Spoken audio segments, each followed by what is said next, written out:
play it and or record, admit, and here we go. Ding dong. Right? Like the opening scene to the Book of Mormon play. Have you seen that play?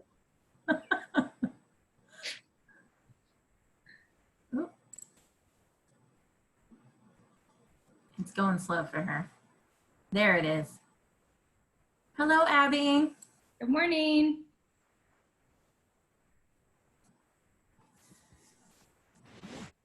How are you? I'm good. How are you? Good. Abby, where are you watching from today? I am here in Tennessee. Tennessee? Awesome. Well, thank you. You're kind of a new face. I don't do this particular badge. We all, or level, we all kind of mix it up every week. So I haven't seen your face before, but welcome. And have you done any of our other ambassador badges? I've done some of the recording ones. Nice. Yeah. I know a lot of people had issues logging on because of schoolwork. So are you finished with school now? I am, yes. Awesome, right? Raise the roof. Done with school for now. So we're gonna give them, one more minute to see if anybody else is gonna join us. It might be a small group today, but that's okay because we'll record it. And we have a wonderful expert for us today. Are you a big backpacker, camper, any outdoor adventure? Yeah, I'm really starting to get into hiking. We only live about an hour from the Smoky Mountains, so I'm starting to get into that. Nice. That's great. It's a great area for it. So So we'll ask, yeah, I don't know. So we'll be asking quite a few questions coming up, but I think we might even get Lindsay out on the trail before you know it. Maybe. No, I do want to get into that. I do want to try it because I've never done that before. So I want to be able to say I can check that off. I've done it. Well, who knows? You might go do it and then want to go all the time. That's true. That is very true. That is true. Trying to get into hiking more because we are planning a trip to the Grand Canyon and I really want to hike rim to rim. I want to hike rim to rim too. That is on my bucket list. That's awesome. Yeah, that sounds I know great. some crazy people, Abby, who've done rim to rim to rim. So you go down, up, down, and back to your starting point, and you try to do the whole thing in 24 hours. Yeah, not me, but good for them, right? If you start at the North Rim and hike south, it's 16 miles downhill. Right? Your knees are gonna feel that. Yeah. So maybe it's 48 hours then. That would make more sense. Either way, they do it all in one go. Down, up, back to your starting point. One go is good for me. They can pick me up in a helicopter on the other side. Same. Maybe on a horse. Right. Awesome. Well, we're going to get started. So today, good morning. Thank you for joining us at Girl Scouts Connected with a partnership between Girl Scouts of South Carolina Mountains to Midlands and Girl Scouts of Eastern South Carolina. And my name is Lauren Pace, and I'm the Outdoor Programs Manager for Girl Scouts of South Carolina Mountains to Midlands. And today we are taking a second to look into the Ambassador Badge, the Trail Adventure. And there's not many supplies for it right now since we're not going on a trip, but we're going to talk a lot about trip planning and stuff like that. So the first thing that we're going to do is the Girl Scout Promise and Law. So if you do want to say it, but maybe not out loud, you can mute yourself or unmute yourself. It's whatever you feel comfortable with. But please join me in the Girl Scout Promise. On my honor, I will try to serve God and my country, to help to people help at all times, and to live by the Girl Scout law. Awesome. And then we're going to say the Girl Scout law. I will do my best to be honest and fair, friendly and helpful, considerate and caring, courageous and strong, responsible and responsible for what I say and do, and to respect and to myself respect and others, myself and others, respect respect authority, authority, use resources wisely, make the world a make the better world a better place, place, be a and sister be to a sister to every Girl Scout. Thank you for Ooh, joining. that echo. Right? It was it's powerful. You guys, I did a sing-along with a Girl Scout Council in Massachusetts a few weeks ago through Zoom.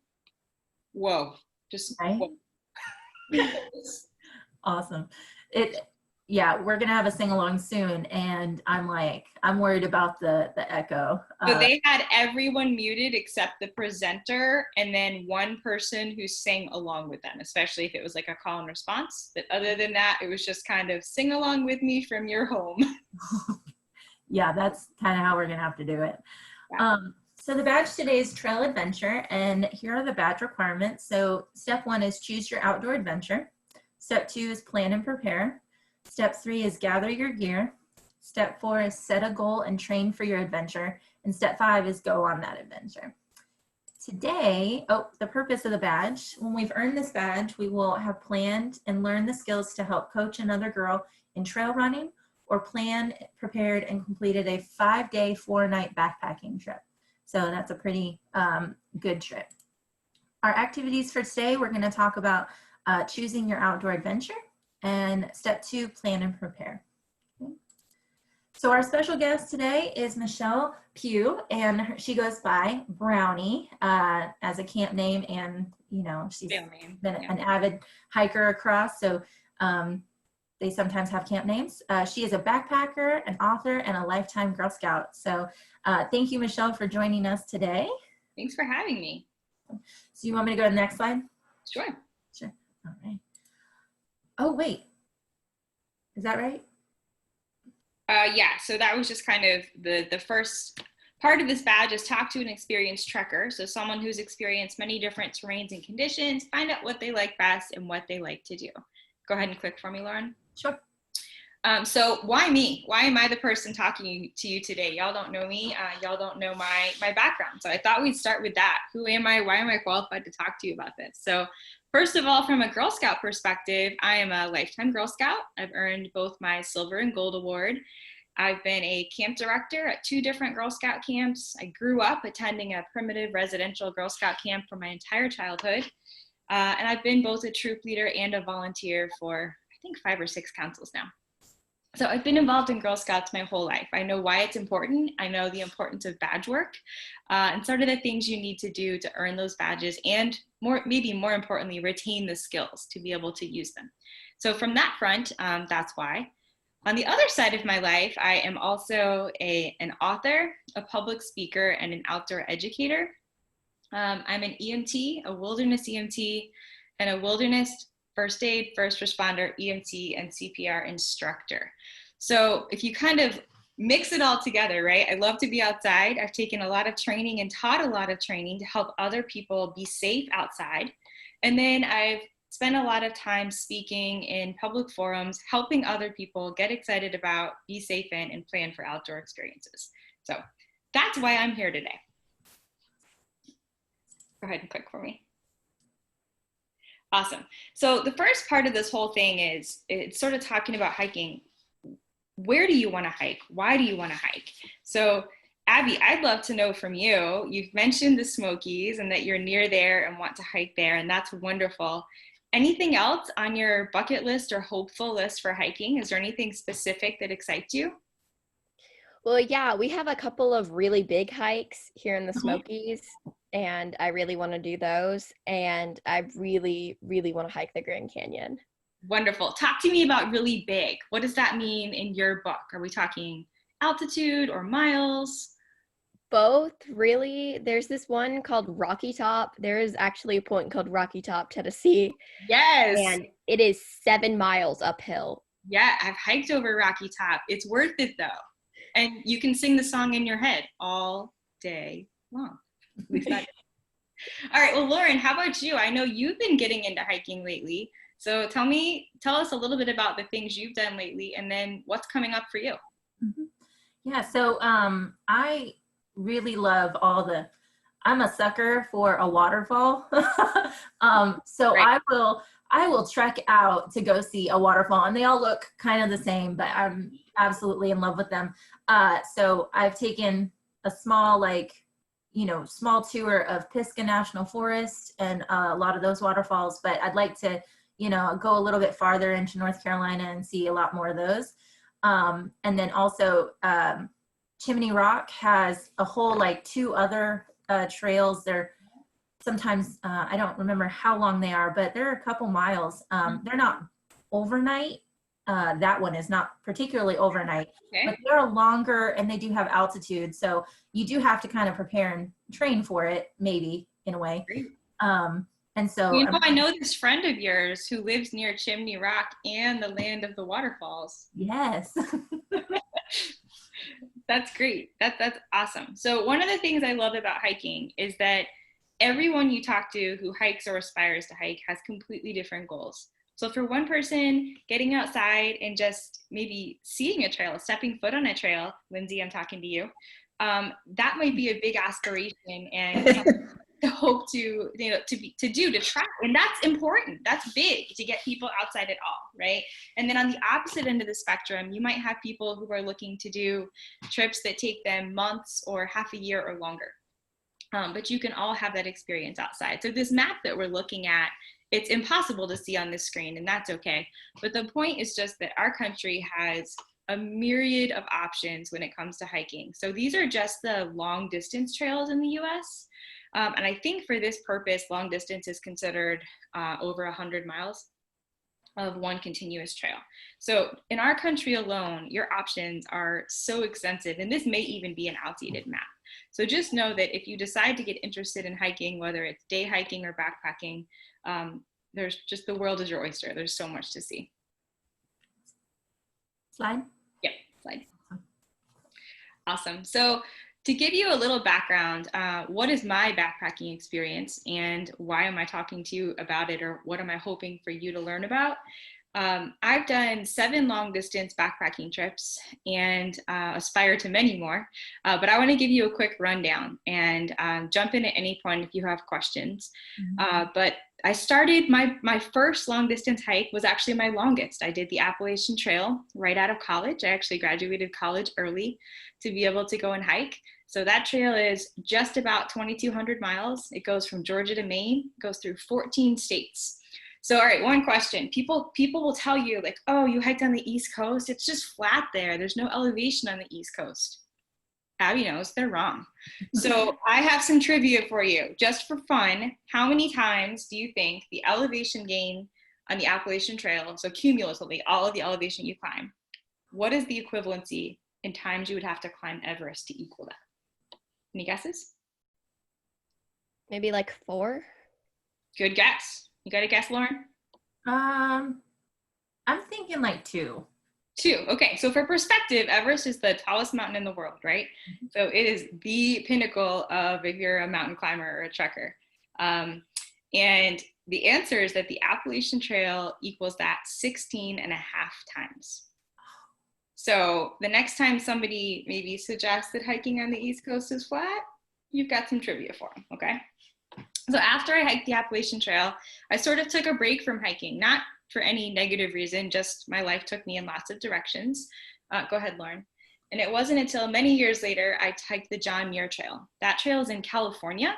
It starts in Yosemite National Park and ends on top of Mount Whitney. And Whitney is the highest mountain in the contiguous United States.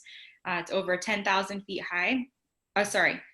The entire trail is just about over 10,000 feet high once you start the first day. And then of course, Whitney, I think it's somewhere around 16,000, pretty bad with numbers. But you're in a high altitude environment for much of that trail. So you're really exposed to the sun and you have really different weather patterns you have to learn about, sometimes ranging from 30 degrees to 100 degrees in a day. And you go over some really high altitude passes and have to deal with the concerns of planning around that. So after the... Oh, you're okay. So I was just high altitude. When you think that, is there air quality concerns at that point? Like there is sometimes without, like Everest, you have to pack air. Yeah, so that's a good question. They typically say that starting around 10,000 feet is when you would technically say you're at high altitude or high elevation hiking. And what it really is that the way your body processes oxygen changes. So it's not that there's actually less oxygen in the air. That's kind of a common misconception. Air is air. It's not more or less dense. It's just that the way we're able to access that oxygen changes. And don't ask me to explain it deeper than that. I'm not a scientist. But what I know is you can feel the impacts of that. So if you've ever gotten on an airplane and flown from somewhere low, like where we all are, to somewhere higher. Side note, I'm doing that tomorrow morning. So you might want to check in how I feel tomorrow morning. I'm flying to Denver. But so your body kind of reacts differently. Like, oh, I'm not accessing oxygen in the same way. It can make you feel kind of sick. And when you're being more active, it can impact you even more. The good news is your body's great and it does magic things to help you adjust over time if you give it time and space to acclimate. And that can be a common mistake people make, is not allowing that time for adjustment. Awesome. So after the John Muir Trail, I decided to keep hiking. I hiked this trail actually here in the Carolinas. It's in North and South Carolina. It's called the Foothills Trail. It's 77 miles. So depending on your definition, maybe not technically a long distance trail. It's not quite 100 miles, which is often the threshold, but it's still a significant amount of hiking, right? I did that with one person who was training for the Appalachian Trail and another friend who was getting into backpacking, and it was a great local trail for us to try. And that goes over the highest point in South Carolina. Anybody know what that mountain is? It's okay, I wouldn't have either. It's called Sassafras. Pretty place. I was actually there a couple weeks ago. So I did that one a couple times. Go ahead, Lauren. Next, I took on the Wunderland Trail. That's in Washington State. It circles Mount Rainier. One really great feature of this trail is it's literally a circle. So you can get on or off it at any point and you end up back where you started, which can be great for transportation. You don't have to figure out getting on and off the trail at different ends. You get to cross glaciers, which is really neat. That was a new thing for me. And they have sort of a unique permitting system. So it was the first time I had done a long distance trail where you were assigned a place to sleep each night. So you didn't have the option to adjust your miles based on your energy or the weather or your desire for a cheeseburger. You had to stick to set destination. Not a bad thing, just a different way of long distance hiking. And that one's about 100 miles. Go ahead. I have a question. Oh yeah, I have an answer.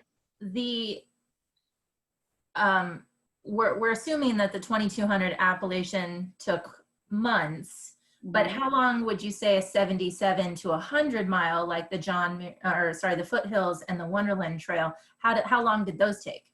Yeah, those are great questions. And well, I don't want this answer to sound like a cop-out, but it partially depends on who you're hiking with, your experience level. The weather can play a big role. So are you hiking in winter? Are you hiking in the peak of summer heat? Or are you hiking in the middle of the gorgeous fall, perfect temperature, perfect weather? All those things impact your time.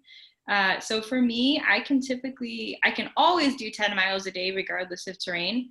On really forgiving terrain when I'm feeling really strong. Even with a pack on, I can typically do at least 15 miles.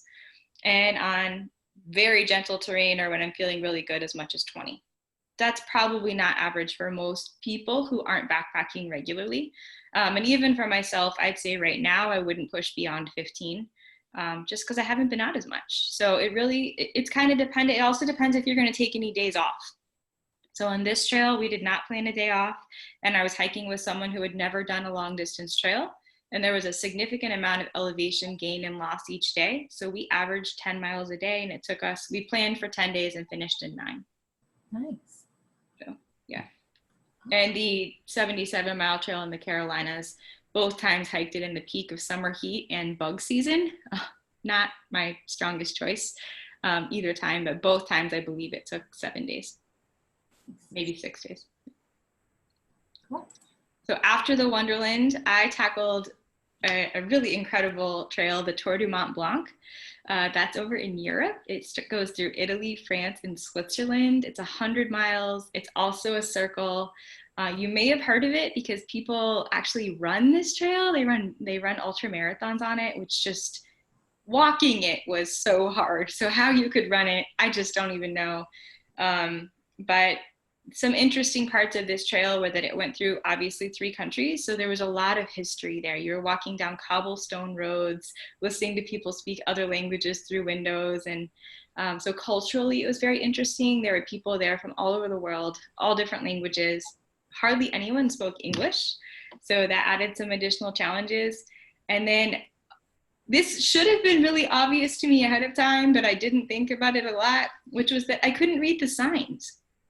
So you'd reach something that looked important and there'd be a big sign with a big yellow exclamation point. So you kind of know it's a caution sign, but caution about what? So that happened on kind of a regular basis on that trail, that I didn't really know what was coming. And it was kind of hard to ask questions. I got lost one time and the only person around didn't speak English. And one person had a map, but their map stopped at the country line. Like if you download maps over there, your map, you only have permissions for the country you're downloading in. And so he could show me what was behind me, but not what was ahead of me. So again, just interesting communication, or even things like they measure their trail in kilometers, not miles. And of course I can do that math, but I have to think through it, you know, or their height is in meters, not feet. So when I'm looking at elevation, I just felt like I was doing math in my head all day long. So in addition to my feet being tired, my brain was tired. I have a question. Yeah. What was the permit system like for getting backpacking permits over there? That's a great question. So for the Tour du Mont Blanc, there was no permit. So didn't have to worry about that there. Basically just looked into weather, and I went on the tail end of the recommended season, which I was glad about because it was less crowded. I did encounter snow though, significant amounts of snow. The Wunderland Trail had a permitting system, and it was pretty complicated. You could apply in advance, but we weren't able to get one in advance. I think it was like a fax system lottery type thing. And so we ended up flying out hoping, and they saved 25% of their permits for day of permits. So we arrived at 4 a.m. at the ranger station, and we were 5th in line. And you just hoped for the best. So we had a list of like the places we were hoping to stay for the night. And because that trail is a loop, people tend to have a preference if they want to go clockwise or counterclockwise.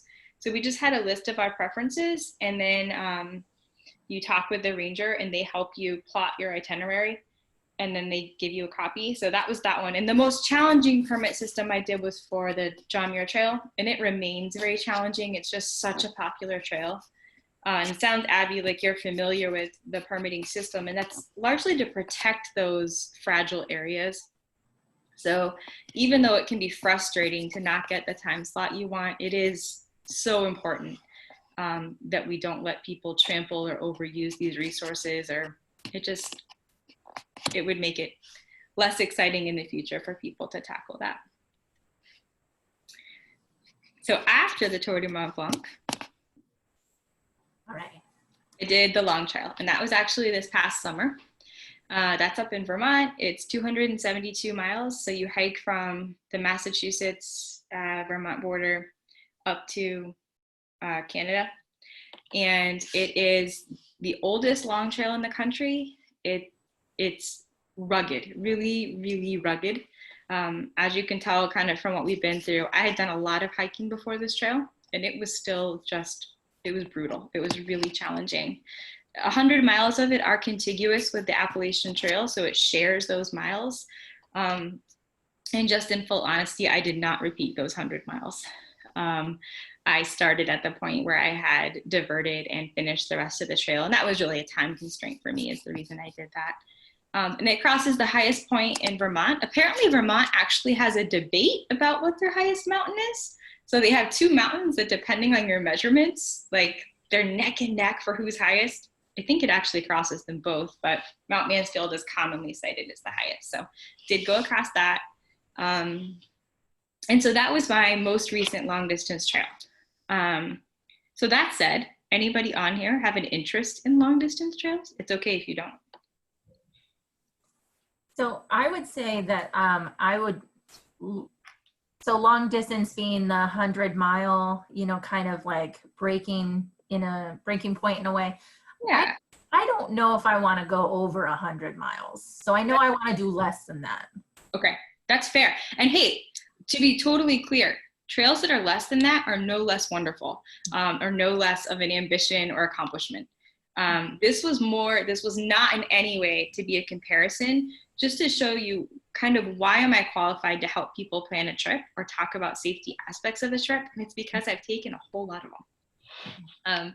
So you can imagine over this number of trails, you rack up a little bit of experience, good and bad.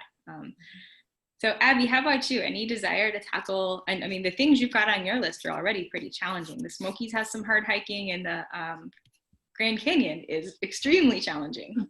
Yeah, I think the Grand Canyon's probably my most. 30 miles is kind of like where I'm capping. Hey, that's a lot. And you're talking 30 hard miles with some serious elevation loss and gain. So yeah, that's a huge deal. All right, Lauren, will you click us on? Yes.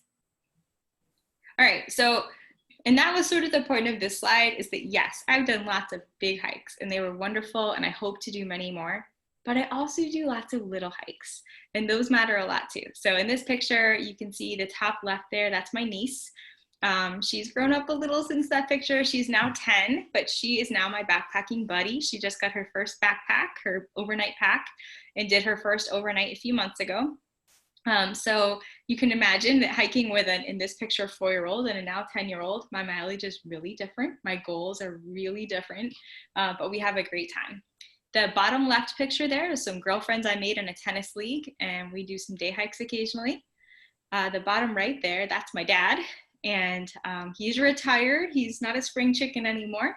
So his ability to do mileage is a little different today than it might have been 20 or 30 years ago, but we love to get out and have that time to talk and laugh and make memories. And then the top middle picture there, that's me on my own. I took a solo road trip through Utah a couple years ago and did some wonderful hikes ranging from a half mile to maybe 4 or 5 miles to just see a different type of topography and scenery, and experience a different part of our country. So hiking can be wonderful and still needs to be planned for, kind of regardless of your level of ambition. So that's sort of what we want to talk about today, is that it's important for you to never stop learning in your hiking journey. So what does that look like for me? Lauren, if you'll click through them for me. So I take classes on a regular basis. That might be a class on Leave No Trace. It might be something about, so I just took an online seminar a couple of days ago about a Garmin GPS device and making sure I was up to date on how to use my safety devices in the backcountry. So just making sure to keep learning. Book clubs. I recently, during this pandemic, have been in an outdoor adventure armchair book club. Jennifer Farr Davis is a woman who is just an astounding hiker, an athlete of many successes, also a personal friend, which is incredible. But she did this book club where you could virtually talk with other authors about their outdoor pursuits and learn about their pros, their cons, their successes, their joys. Teaching, we talked about that before. I teach in a number of different settings, including, I guess, here. Articles, I subscribe to a lot of different, subscribe to subscriptions, that's redundant, but I'm gonna say it anyway. Just keeping up to date on different aspects related to hiking and backpacking. Lectures, so I go throughout the year, different bookstores or local hiking agencies will bring in speakers to talk to you about their experiences, and I try to attend a number of those. Went to one right before the pandemic started, which was really neat. It was actually about women in the outdoors, and that was in Asheville. It was pretty informative. And then get out there. So this is definitely one of those skill sets that if you don't use your skills and use your knowledge, you'll lose it. I don't know if you guys have ever learned knots in Girl Scouts. I've probably learned knots, I don't know, 24 times. But how many knots could I tie for you right now if you handed me a rope without looking at a drawing or watching a YouTube? Maybe 2, maybe 3, right? So these skills are the same way. Just make sure you practice them. All right, so I want to know why you guys hike. What is it that you like about hiking? When someone says to you, why do you hike? What's your answer? Well, I really I really just like picking a point and going up to that point because like we have a lot of amazing views or like a thing. I don't hike because I like the trail. I hike because I like the end. That's great. Okay, that's a good answer. Lauren? Yeah, it's kind of same for me in some. I like the journey too, to see like everything around, but it's usually the waterfall at the end or the peak. Like she said, I want to get to the top of the mountain and I want to, stand like you did on top and take a picture, like super powerful. Okay, that's great. And those are good reasons. So I want to give you a little bit of my answer for why do you hike. But before I tell you that answer, I want to give you a backstory. And I was going to read it to you, but I think we'll just keep chatting. So just so that you do know, Abby, I wrote a book about the Appalachian Trail. And in my book, one of the stories that I tell is I'm on the airplane flying from Massachusetts down to Georgia to start this trail. And I'm nervous and I'm excited and I'm just, there's so many emotions going through me. And my mom's flying down with me to wave me off because, mom, she has to physically see me step onto the trail, even though I'm 22 years old and off on my own adventure. And we can't sit together on the plane for whatever reason. We don't get booked side by side. So I'm by this stranger and I've got this book that's a guidebook for the Appalachian Trail. Right. And I'm flipping through it and I'm looking at the pages that I've looked at 1,000 times. I've practically memorized it. And I sit it on the table, the little airplane fold down table, like kind of tilted toward him, really obviously, so that he'll have to see what it's called. And I'm hoping, of course, that he's going to say like, oh my gosh, what are you doing? Or like the Appalachian Trail, that's amazing. And finally he says like, Appalachian Trail. What's that? And I'm like, oh, it's a hiking trail and I'm going to hike it. And he's like, where is it? And I say, well, it starts in Georgia and it goes to Maine. And I think he's going to be like, wow, that's amazing. Or like, good for you. And he says, well, what part of it are you going to hike? And I tell him the whole thing. And he looks at me and he takes a sip of his coffee and he says, why? Right? And I'm completely floored because I feel like everybody should understand why I would want to take on this challenge, why I've been preparing for years to do this task. And instead, this guy sums up what I found out most people were going to ask, why? And so this has been a theme throughout my life that when I tell people I'm taking off on these adventures, a lot of the time the responses I get are things like, you do know they've invented the automobile, right? Like you could just drive there. Or vacations are supposed to be relaxing. Haven't you heard of the beach? Well, I have, but I still choose to hike. So here's why I hike. Go ahead, Lauren. I don't really know why that pick. I think that was supposed to be there at the beginning. Sorry.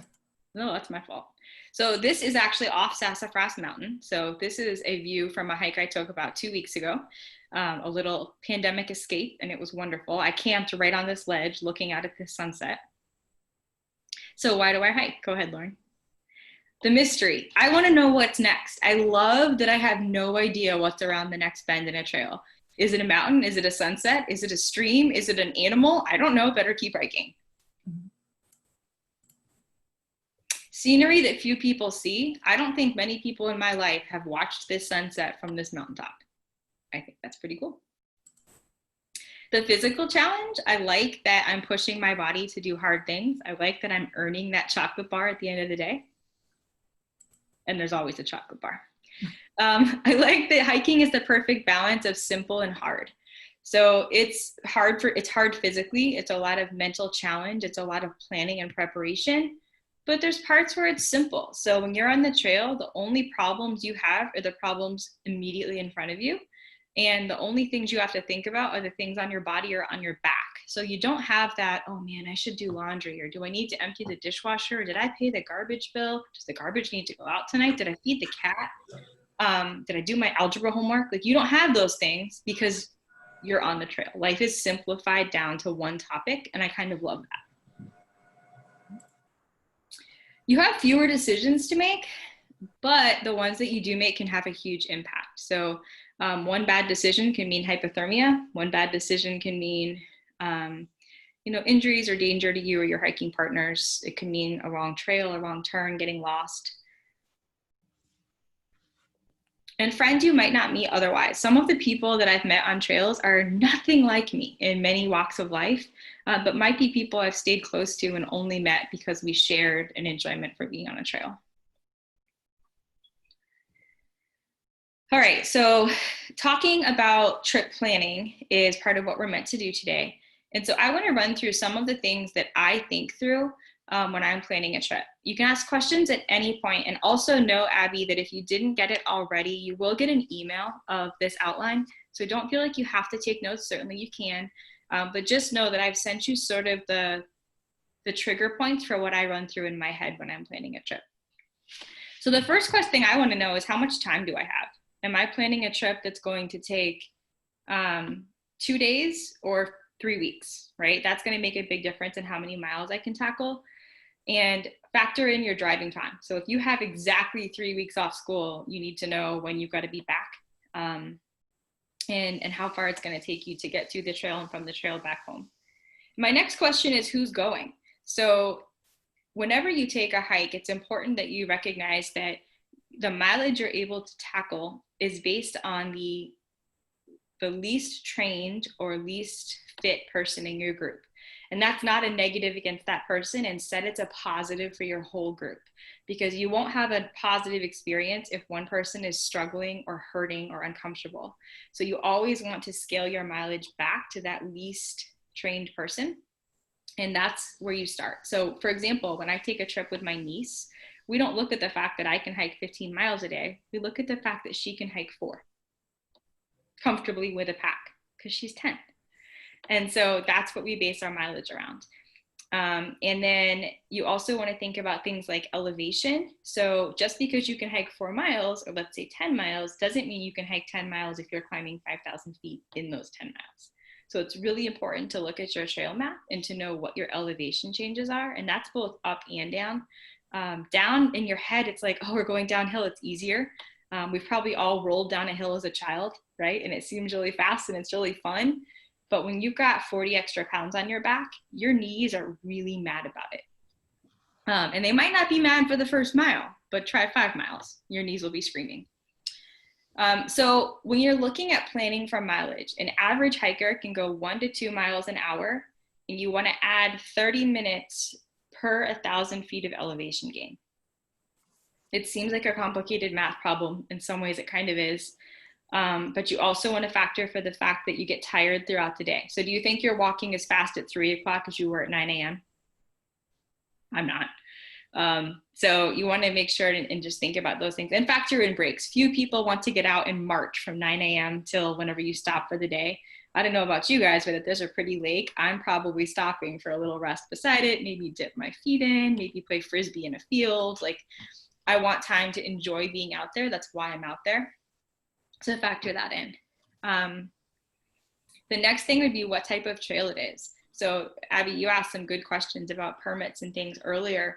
And the type of trail that you're hiking is going to make a big difference in your planning. So is this an end-to-end where you need a car at each end? Or maybe you need a car at this end that shuttles you back? If that's the case, do you want to shuttle at the beginning of your trip or at the end of your trip? I choose beginning, usually. You smell better. It's easier to get in a shuttle. And then, so just when you're hiking or planning your hike, you want to make sure you're looking at the mileage accurately. So if you're doing a lollipop hike, which means you go in somewhere, you hike a loop, and you come back out that same initial jag, make sure you're counting that jag twice, or make sure that what the information you're reading is accounting for the accurate mileage of what you're hiking.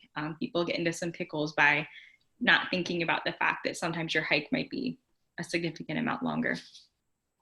And do you need bailout points? So a bailout point is somewhere where you could get to help or get off the trail if needed. That comes into factor more on longer hikes. And some hikes have those options and some don't. So for example, on the John Muir Trail, you have very few bailout points. There are very few roads. You are in the middle of nowhere. Whereas on the Appalachian Trail, you might cross 5 or 6 roads a day. So the question would be knowing which roads are closer to amenities that could get you the help that you need. Other considerations, the time of year. Do you think you're going to hike faster or slower if it's really hot? Anybody? I'm gonna hike slower because I'm hot. There's sweat dripping in my eyeballs. My armpits are sticky. My thighs are stuck together. Like you're just dragging. The humid air is hard to breathe. Those things make a difference. And what about crowds? If you're in Smoky Mountain National Park on the 4th of July in a non-pandemic year, do you think you have the trail to yourself? No. So it can make it a lot more challenging that you're having to play leapfrog around people on the trail. And that can be great to say hi to a whole bunch of people, but it can slow you down. And then water conditions. Whether or not the trail you're hiking crosses enough streams for you to resupply water, or if it's a short enough hike that you can carry your water, that's okay too. But you need to know about that, because if you are hiking when it's really hot and you're having to carry a lot of water to stay hydrated, water is really, really heavy. And that makes a big difference. Or conversely, if you're choosing to stop more often and fill up, filtering water takes time. And that's not a bad thing. It could be a great break, but you just want to add that in your head as you're thinking about timing.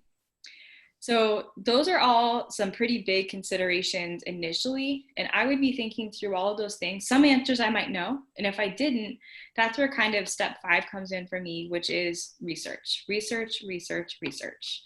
So Google's your friend, but make sure you think through which sources you're using. Joe Schmo's hiking website may or may not have correct information about the trail. Joe may or may not have actually hiked the trail. So those are important things to pay attention to, kind of make sure your sources are credible. If you're using a trail book, that can be wonderful, like an actual physical trail resource guide. Just remember that it might be outdated. So even if it was published last year, water sources may or may not still exist. So you want to really make sure you're paying attention to the accuracy and timeliness of information. Crowdsourcing, do you guys know what crowdsourcing is? So crowdsourcing is where you use information from the general public to inform your decision. So I think Waze, W-A-Z-E, is an example of that. That's a driving app that people use. And it tells you where congestion and things like that. Lindsay's saying yes. I don't know if she's saying yes to Waze or yes, she knows what it is, but either way, I did something right. Yes to Waze. Yes to Waze. Okay, great. Thank you. And so there are some hiking apps that are like that. Obviously, if you're going to download apps, the responsible Girl Scout part of me says talk to your parents first, make sure it's an app they approve of. But there are some really great hiking apps that will give you that information. So you might be able to look and say, oh, hey, this hiker named Lauren hiked this trail 2 days ago. And she said that there was tons of water and she was able to get water every 2 miles. Well, that's great. Conversely, you might see that this hiker, Lindsay, hiked it and said the whole trail was dry, 15 miles, no water. Well, that's going to inform what you pack. So crowdsourcing, especially recent crowdsourcing, can be really helpful. The flip side of that is, remember that technology is a scary thing to rely on in the woods. If your phone dies and your only source for knowledge about where you can get water is technology, you could be putting yourself in a really unsafe situation. So be mindful of relying on technology. Okay, so I know we're near the initial kind of wrap up point here for the class. So I'm going to, let me glance real quick at other things. Abby, for your information and for anyone else watching later, if you'll look beyond this first 1 through 5 part of the outline, you'll see that there's some additional information down there later that breaks it down a little bit more. So for example, getting your information is great, but do you know how to use it? So if you're using a map, an actual physical map as part of your route finding, do you remember how to read it? And that sounds really basic, but understanding the intricacies of a map is really important. Not just here's the line that's my trail, but what do all those other markings mean? What do the colors mean? And don't be afraid to ask those questions or take classes. REI is a great place. They offer map reading classes regularly and also compass skills. So I would recommend checking that out. Alternatively, I'm sure lots of other gear stores do too. I know I've taken them there myself. Things like food storage are really different on different trails. So make sure you know the requirements for your trail. Do you have to have a bear vault? Do you have to use a bear bag? Are you allowed to use a soft-sided bear bag like an Ursack, or do you need something that's hard? If you don't know what these things are, don't worry about it. it'll come up in your research and delve into it further. But these are things you'd want to know about for your trail, because if you get out there, that's a requirement, and you don't have the correct thing, you may be asked to leave. Rangers can actually turn you away or send you home, and in some cases fine you if you're out there unsafely. You'll want to know about any camping restrictions, if there's any portions of your trail that don't allow overnight camping or that require permits. Those are good things to know. If you're going to need to resupply your food, so let's say you're out for a long enough time that you can't carry everything you need to have a plan for that. So are you mailing yourself supplies in advance? If so, how are you getting to them? Are you getting to a grocery store from the trail? And if so, how are you planning to get there? How much food are you going to need? That's a whole other class probably in itself. I love food planning for trails. I get really excited about it. So it's too much to go into here, but just make sure the biggest thing is well, two big things I'm going to say. One, if you won't eat it at home, you probably won't eat it on the trail. So if you hate tuna fish and you just don't want to eat it, don't assume that that's going to change in the middle of the woods. It's probably not. And you're either going to end up hungry or miserable. So just know that. And number two, factor how hungry you think you'll be and then add some more, because you're going to be even hungrier. And if you're not, your hiking partner is.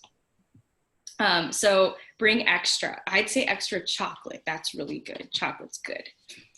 So lots of food. 1 to 2 pounds per person per day is a pretty strong recommendation for hiking. 1 pound is usually about enough until you start building up miles and you get that hiker hunger. But you'll want to think about things for your whole group. So does someone in your group have a dietary restriction? Maybe they don't eat wheat. Maybe they're allergic to peanuts. That would be important to know. If Lauren and I are hiking together and Lauren's allergic to peanuts, I probably shouldn't bring peanut M&Ms. So things like that you'll want to factor in. And then I always said allergies, dietary restrictions otherwise. So if Lauren's packing all the food, but Lauren doesn't know I can't eat wheat, we could be in a pickle. And then gear planning is another big thing, to make sure you have the right gear with you. And again, that's something that we can't go into in enough detail today, but you should have an attachment that Lauren will send everybody. That's my gear list. Please know that's for me. That's what works for me. It doesn't mean it's what works for Abby or Lindsay or Lauren or anybody else watching. You need to know your ability and your own set of knowledge to know what's best for you. But this is a starting point. So for me, even today, I look at this list every time I pack because it's too easy to forget that one small item. And I sent you my winter gear list specifically because it's easy to look at it and say, okay, I'm going in summer. I don't need a down jacket. That's fine. You can take those things off, but I didn't want you to have to speculate what would be enough layers. So instead you have what I would take. Things you should know. Establish ahead of time whether or not you can touch the pack of someone in your hiking group. For me, that's a big rule. Nobody touches my pack but me, because that way I know what's in it and I know where it's been placed, and that's really important to me. I keep my gear in the same place all the time, and so if Lauren thought she was helping me and she stuffed my water purifier in my pack for me, I might later think I've lost it, and that's a pretty big panic point in the middle of the woods. So just talk about things like that with your gear. Who's bringing what? We don't all need to bring toothpaste, right? We can share, maybe not during Corona, but other times. So talk about things like that. For like a deck of cards, you might want cards for the evening for entertainment, but we don't need 4 decks of cards. So share whatever you can, lighten those packs. That'll make your trip a lot happier. And I recommend whenever you go with a group, doing a group shakedown. So everybody pack your pack, get it down to your minimum, and then do it together and literally lay everything out. And when you look around and you say, gosh, between all of us, we have 4 water purifiers. Well, that's probably excessive. Can we narrow it down to 1? Do we want 2? Is it to have a backup? So really limit your gear as a group, and then make sure you're taking into account safety. So you've got your plan, you've got your food, you've got your gear, but make sure you've talked through safety as a group. So do you have a first aider? Does your first aider know the important information about each hiker? Does each hiker have a safety card with them? So I actually carry a small little business size card that I've made and laminated that has my basic health information. So my name, my birthday, my allergies, my medications, blood type, just basic things that might be important for a medical responder to know about you in the event that you couldn't talk and share that information yourself. So hopefully, normally you're going to be able to talk and say, hey, here's my information. But let's say that Lauren camped in a really bad spot and a tree branch fell and she can't talk. I need to be able to know what I need to tell somebody to keep Lauren safe. And then who's in charge? It's important to have a trip leader. So who's going to make the decisions in the event of an emergency? Who's making the plan? Who kind of has the most knowledge about this trip? And that could change. You could change from day to day. We could say, hey, tomorrow, Lauren, you want to take charge? That's cool. Just know who's kind of making the decisions, and make sure someone at home knows where you are. Where are you hiking? When do you plan to come back out? Who's with you? And when should they call for help?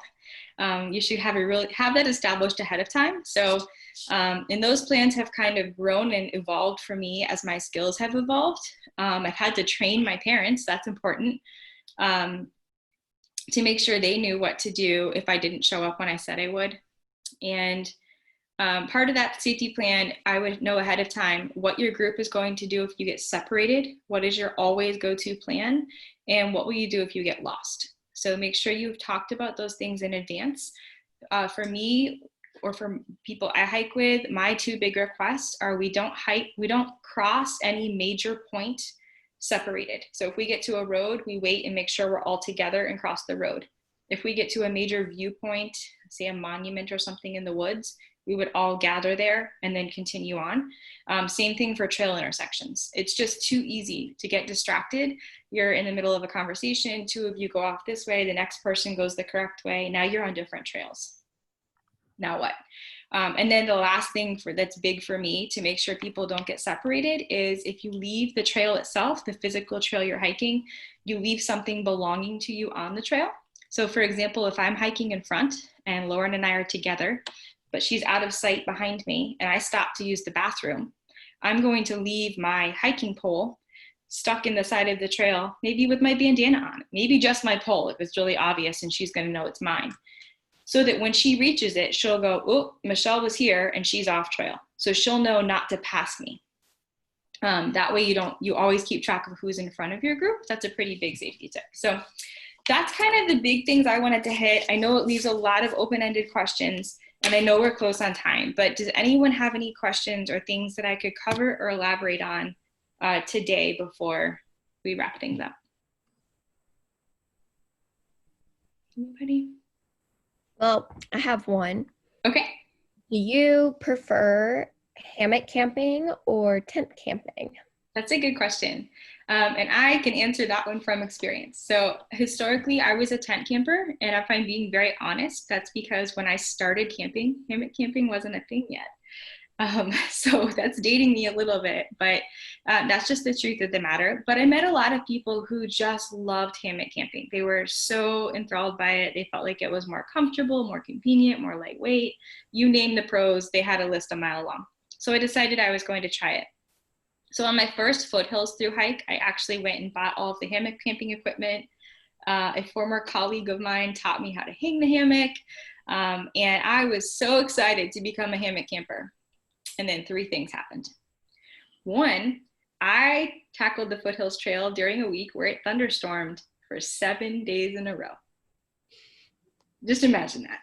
Two, the Foothills Trail is largely populated by hemlocks, which are infested with the woolly adelgid and therefore are largely falling down. So a lot of the trees on the trail I was on weren't stable. So it was hard to hang a hammock. And three, it turns out I don't like sleeping in a hammock. I just don't like the positioning of my body. I liked being able to store things like underneath the hammock and above the hammock, and to be able to sit underneath that tarp to cook and not be like awkwardly positioned in a tent. I liked all those things. But the actual sleeping part, it wasn't for me. And I'm also very cold natured. And even in the summer, you lose a lot of that. So outdoor equipment, it has an R value, which is how insulated or how it protects you from cold. And your R value rating drops significantly when you have air that can access that equipment from below. And so even with a sleeping pad and a sleeping bag in my tent, or in my hammock, I wasn't the right temperature. So I tried it for a week. I gave it a go. It wasn't my thing. I returned it. I since have a newer, lovely tent, and I think I am a tent person for life, and I'm okay with that. So I would say don't be afraid to try it, and you may love it. I still hike with people who love their hammocks, but I like being able to spread my things out in a tent and be solidly on the ground. That said, if you're taking a tent, know your surroundings. So for example, I had to buy a different tent for the John Muir Trail because you do a lot of hiking or a lot of camping on rock, and you can't stake a tent in solid rock. And so I have 2 different tents for different, what's the word I want here? Terrain. Terrain. Yep. On the flip side of that, there are places you cannot take hammocks. That's like true. you do not want to take a hammock in the Grand Canyon because No. there are a few trees. You're totally right. And that was also true on the John Muir Trail. So I actually met 2 young men who brought hammocks on the John Muir Trail.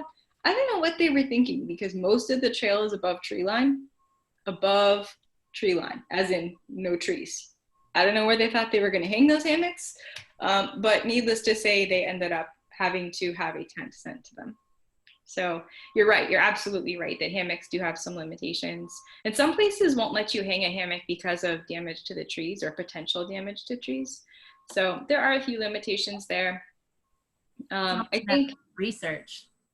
Yeah, that's exactly what I was going to say. I think like most pieces of gear, some of it comes down to research and preference. And it's not wrong to have preferences different from the people you hike with. I've recently transitioned away from an inflatable sleeping pad. And some people would say that that's sort of a shocking change with all the technology they have now for inflatable pads. But I think a lot of it comes down to preference and trial and error. So that's a great question, Abby. All right, anybody else have any questions? Okay, No? one more. Oh, one more, go for it. If you cannot make a fire, Yeah. how do you like to cook? So first you should know that in a lot of places you shouldn't cook on a fire. A lot of places don't allow you to make a fire, and also fires aren't super efficient or reliable for cooking. So I have a backpacking stove. Mine is actually called a Snow Peak, and it's wonderful. It uses an isobutane mix, so it's just a tiny little fuel canister. I have a pot that can hold my fuel canister, my stove, my lighter, and a pot holder, all in this tiny little pot. And I do a lot of rehydration cooking. So all you really do is boil water, pour it into the food, zip the food up in like a Ziploc bag, and wait 10 minutes and dinner cooks. So that may sound foreign, but if you do a little bit of research, even things like macaroni and cheese can be cooked that way. That's not how we normally cook it at home, but that doesn't mean it can't be cooked like that. And then of course they make some great dehydrated meals. So that's a really good question and a really common question. I think when we camp as families or Girl Scouts, we often cook over fires. But when you backpack, that's a rarity. And in fact, you'll find that on longer trails, you don't even have fires that many nights because you're just too tired. So it's a great question. Definitely delve into some of the things you can find online as far as types of stoves and methods of cooking, because there's so much to learn. Well, I think we've sort of used up our time here. I know everyone has lots of commitments for their day, but thank you so much for tuning in. I hope you've learned something. Abby, if you think of any questions later, if you want to pass them on to Lauren, I would be happy to get those answered for you. I know that you may sit back and think up some more things and or read over the PowerPoint and realize you have more questions. And just know that if you can access me through Lauren, and I'm happy to be that resource. That applies to anyone else listening as well. So Abby, in a little bit, probably 15 minutes, you will be receiving your email with the couple different hangouts so that you can, make sure when you're looking into your trip, you're thinking about it in the same way that Michelle would. And so you'll be receiving that, and then some follow-up on the other parts of the badge. So steps 3, 4, and 5. While 5 is go out on the trail, you got to prepare. So you'll receive that. And then, like she said, if anybody has any, questions, definitely just, give us an email, and customer care can direct it to me if it's someone who's watching.